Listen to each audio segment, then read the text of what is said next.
Bukannya denai manula cinta, bukannya denai manula sayang. De adi akan tahu nasib denai ko, badan bacando daun karako.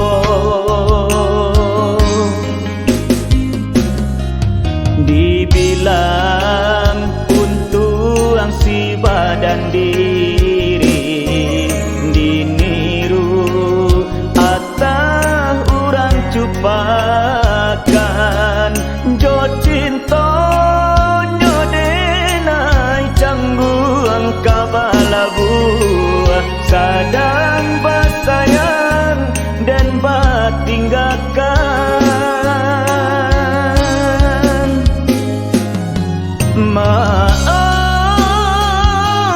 Maafkan denai, eloklah cinta adia alihkan. Dia den hadang lautan sakti rantau berdua.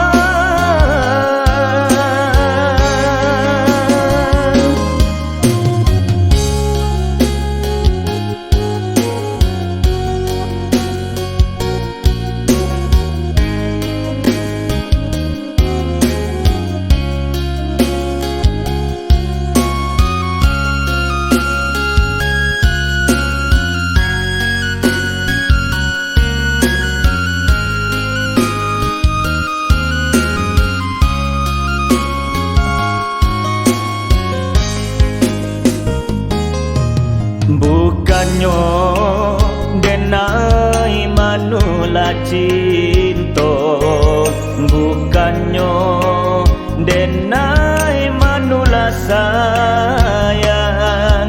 De adi akan tahu nasib denai ko, badan bacando daun karako.